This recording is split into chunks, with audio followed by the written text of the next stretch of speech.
Hi అండి. ఈరోజు నేను ఇవ్వండి రాగి పిండితో టిఫిన్ చేస్తున్నాను. ఈరోజు మాకు దోశ, రాగి పిండి దోశ అండి. ఇవి ఎలా చేయాలో మీకు చూపిస్తాను. వారానికి 2 సార్లు ఇట్లా రాగి పిండితో దోశ చేస్తానండి నేను. ఎందుకంటే చాలా బలం ఉంటుంది రాగి పిండి. ఇవ్వండి దానికి ఏమేమి వేయాలో మీకు చూపిస్తాను అండి. ఉల్లిగడ్డలు ఇవి సన్నగా కట్ చేసుకోవాలి. ఇవ్వండి పచ్చిమిర్చి, ఇవ్వండి కొత్తిమీర, ఇది కూడా సన్నగా కట్ చేసుకోవాలి. కరివేపాకు కూడా సన్నగా కట్ చేసుకోవాలి. ఇవ్వండి కొంచెం క్యారెట్ తురుము, ఇవన్నీ వేసుకొని కొంచెం సాల్ట్ వేసుకోవాలి.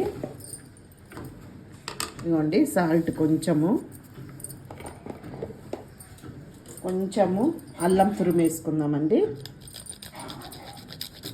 ఇవన్నీ వేసుకొని మనము రాగి దోశ వేసుకున్నాం అనుకోండి, చట్నీ కూడా అవసరం లేదండి, అట్లనే తినేయవచ్చు.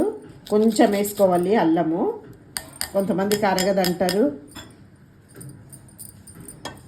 చట్నీ అవసరమే లేదండి.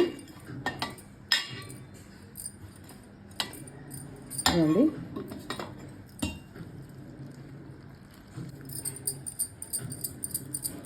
అవన్నీ వేసి ఇలా కలుపుకుంటే చాలా బాగుంటుందండి. ఇదిగోండి ఇప్పుడు ఇదో పెనము వేడెక్కింది, దోశ వేసుకున్నాం. ఇప్పుడు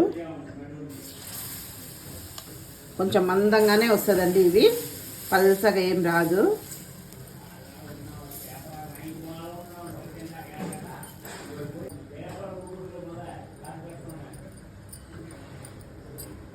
పిల్లలకి ఒక్కటి పెట్టినా చాలండి. ఇప్పుడు పొద్దున్న స్కూల్కి వెళ్తారు కదా పిల్లలు, ఒకటి పెట్టినా బలం ఉంటుంది, మంచి ఎనర్జీ ఉంటుందండి. ఇది పిల్లలు రాగి సంగటి అవి తాగరు కాబట్టి ఇట్లా చేసి పెట్టవచ్చు. చట్నీ కూడా అవసరం లేదండి, అన్నీ వేసుకున్నాం దాంట్లో.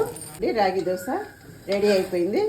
చూడండి ఇగో ఇట్లా క్రిస్పీగా వస్తుందండి, బాగుంటుందండి తినడానికి. ఇగోండి మా బాబు ఆఫీస్కి వెళ్తున్నాడు, మా బాబుకి వేసి ఇస్తున్నాను. ఒకటి తిన్నా చాలండి, చాలా బలం ఉంటుంది ఇది. ఇదిగోండి 4 బాదము, అవి తినేసి వెళ్తాడు మా బాబు. రాగి దోశ కొంచెం దొడ్డుగానే వస్తుంది, టేస్ట్ బాగుంటుందండి. చట్నీ కూడా అవసరం లేదు, అన్నీ వేసుకున్నాం కాబట్టి మీరు కూడా అవన్నీ వేసి ఇట్లనే చేసుకొని మీ పిల్లలకి పెట్టండి.